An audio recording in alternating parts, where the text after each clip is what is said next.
wafdigan oo ay hogaaminaysay xildhibaan Miina Xasan Shibis oo ka mid ah baarlamaanka Soomaaliya ayaa dib ugu noqday deegaanada laga soo doorto ee gobolka Shabeellaha Dhexe waxayna booqatay tuulooyinka Qayla Weyne iyo Aw Muuse iyadoo xariga ka jirtay ceelbiyood laga hirgeliyay Aw Muuse. wafdiga ayaa kormeeray xarumaha danta guud ee deegaanka Qayla Weyne oo ay ka mid ahaayeen isbitaalka iyo dugsiga deegaanka iyagoo odayaasha deegaanka ka wareystay baahiyaha jira. marka meeshan waxaa ku taalo dhowr walxaato looga adeego bulshada sidii MCH-kan iyo iskoolka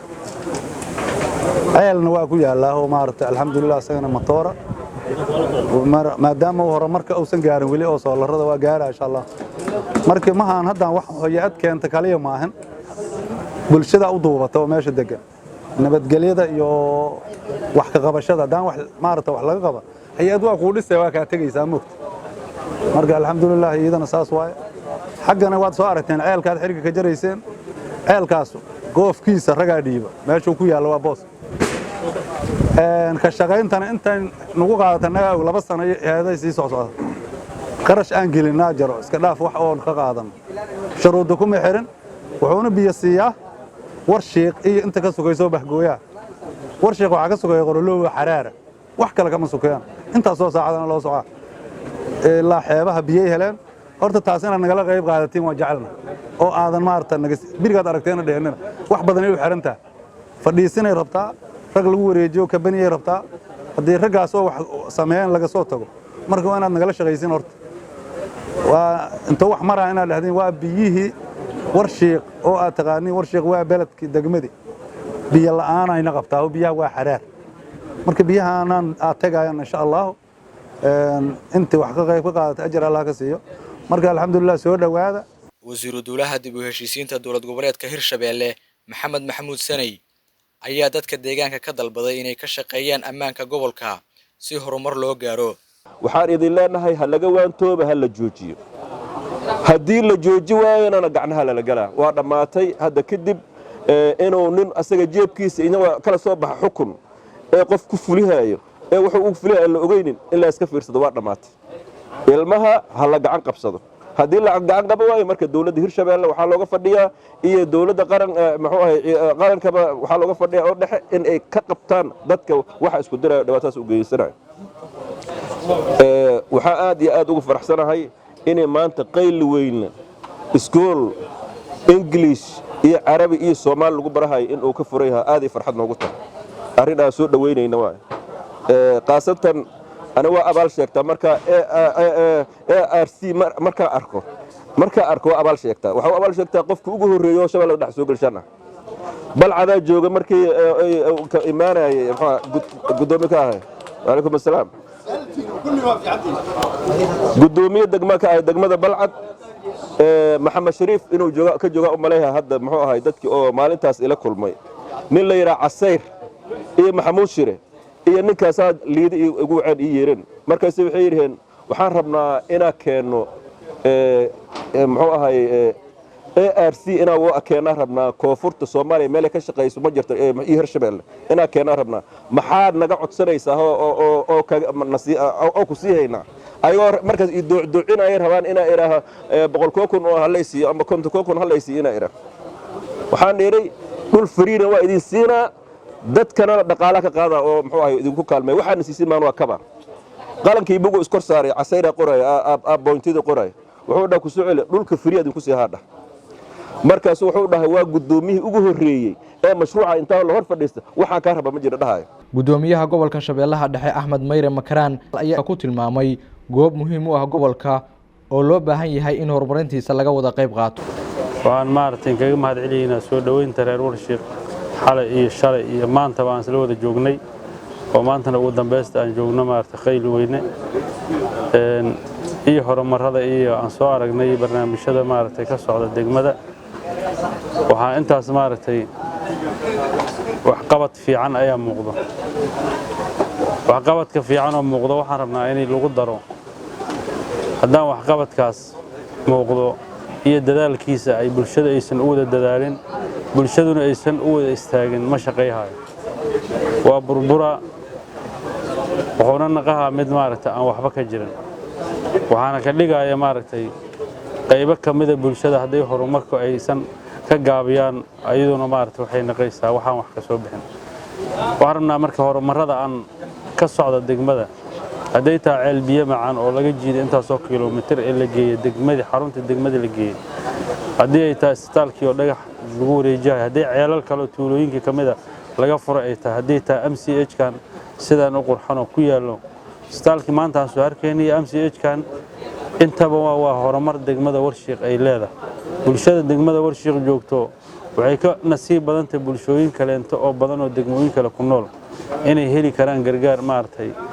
ilaa xad qofkii maartay wax laga qabo waayo waa gool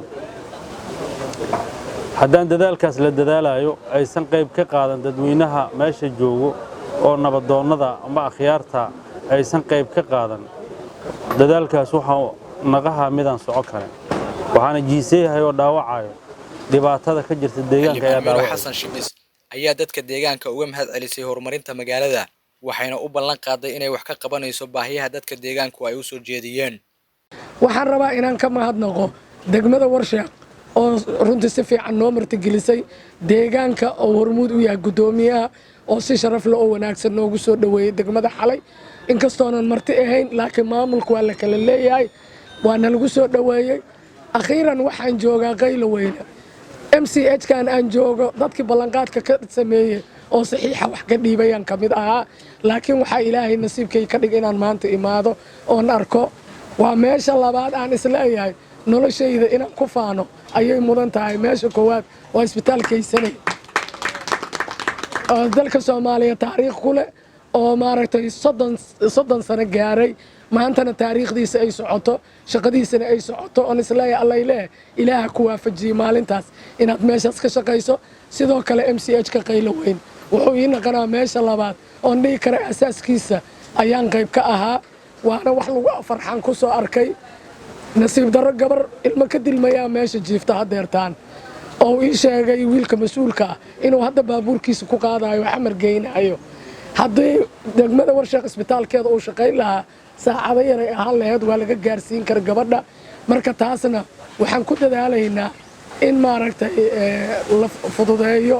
sida meelaha lagu gaarsiin lahaa in la fududeeyo baahida loo qabo xamar in loo aado inaan deegaamadan dhaxdooda aan ka helno ayaan ku dadaali doonaa haddii ilaahay yiraahdo waxa waaye baahidu waa badan tahay laakiin sida oo ay u kala horeyso inaan u kala qaadnaan rabnaa oo loogu shaqeeyo ummadda waxaan leeyahay dad lagu faanaa tihiin guulaysta shaqadana sideeda u socoto annagana waxa waaye aniga haddii lay waaye raggaanaan ku jiifaa waxaan ogaa gudoomiyaha habeenno badan inuu meeshaan seexday sidoo kale wasiir dawlaha taliyaha xeebaha habeen iyo maalin u taagan hadda asoo shaqo leh wuxuu shaqadiisa u soo dhaafa asagii ciidamadiisa inay shaqada aan wadno aanan maaragta dhibaato kala kulmin waxaan ogahay shaqada u taalo runtii hadduu ahaan lahaa gudoomiyaha ama wasiirka ama taliyaha kulligood shaqada u taalo laakiin waxay u soo farabanaysteen inay arkaan dhibaatooyinka meesha ka jiro iyo inay qayb ka qaataan horumarka deegaankooda marka waxaan idin leeyahay laydinkama maqna dad nasiib badanaa tihiin ummadda intaan haysato inay wax qabsan weyso waa ayaan darro siduu sheegay gudoomiyaha gacmaha aan isqabsanno aan shaqayno horumarka waa ku taagannahay tuulada qaylo weynana waxaan u malaynaa aniga meesha kaliyoon jidkeeda ka helaba iyada lay ahayd biriga markay shalay